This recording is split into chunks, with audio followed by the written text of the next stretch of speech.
country before it erupts into civil war. Okay? Support the right-wing conservative forces. By money, by crooks or love, doesn't matter. Stabilize the country. Don't let the crisis develop into civil war or invasion. Oh no, your liberals will say it's against the law. The Congress will not appropriate money for covert actions of CIA. Why not?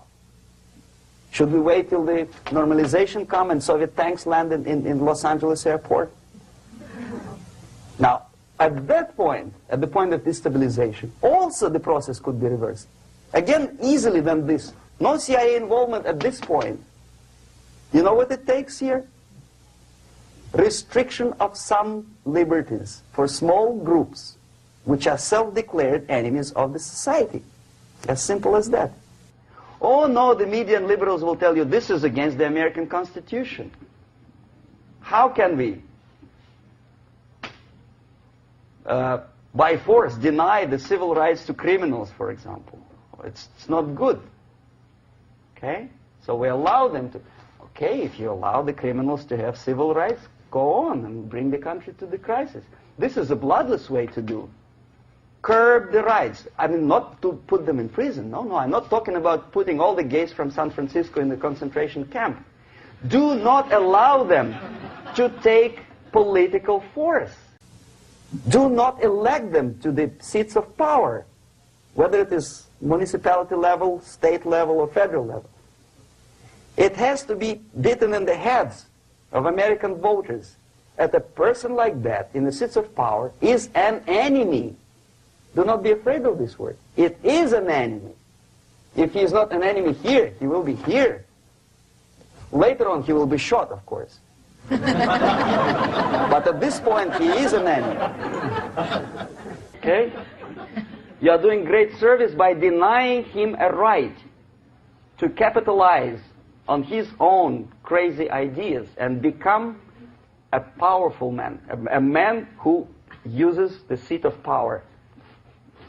Restriction of certain freedoms and permissiveness at that point would prevent sliding into crisis and probably will return the process of destabilization. To curb unlimited power, monopolistic power of trade unions, here, at that point, would save economy from collapsing. To introduce a law to stop private companies of raping public opinion's mind in the direction of consumerism. No company must have a right to force you into buying more unless you want it. There must be a law. You want to advertise your car? Okay. But not a single mentioning of buying it now and saving money. It must be against the law to force people to consume more. Self-restraint.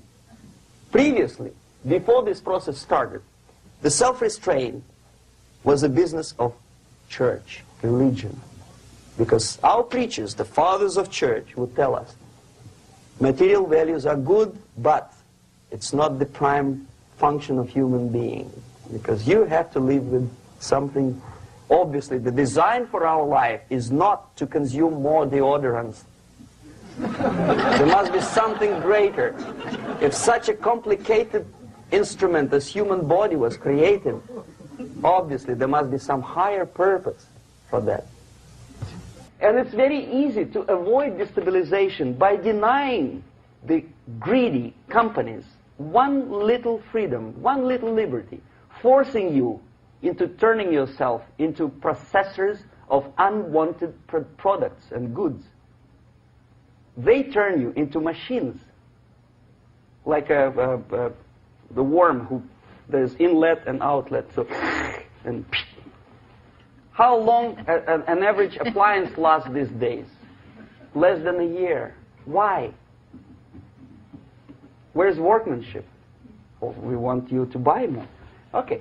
Destabilization process could be easily overcome if, as I say, the society, by its own will or after persuasion by the leaders, will come to the idea of self-restraint. It's so hard, we want to consume more. But you have to. Unless you will come to this stage, when, as we say in Russia, if Sahara Desert ever becomes a communist state, there will be shortage of sand. So you have to curb your... you have to curb your expectations at this point before it's too late. But no, we don't want to do it. Demoralization process. Again, it's the easiest thing to reverse. First of all, by restricting import of propaganda. The easiest thing to do. Unlimited, unrestrained import of Soviet literature, Soviet journalists, giving Soviet propaganda and ideological agitators equal time on American TV networks. It has to be stopped. And it's easier. They won't be offended, mind you. As a matter of fact, they will respect America more. But when my former colleague Vladimir Posner appears on Nightline, and Ted Koppel asking, well, Vladimir, what do you think about this and that? What can he think? He is an instrument of propaganda. He thinks what Comrade Andropov tells him to think. He's just a nice, articulate mouthpiece of the Soviet subversion system. And Ted Koppel makes you believe that my friend Vladimir Posner thinks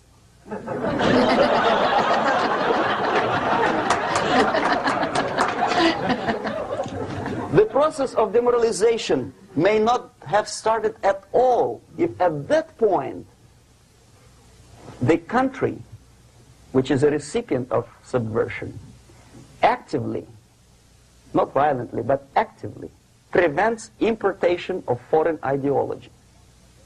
I don't want America to follow the pattern of ancient Japan. You don't have to shoot every foreigner when it approaches the sacred borders of the United States. But when he offers you a junk in the disguise of very shiny something, you have to tell him, no, we have our own junk.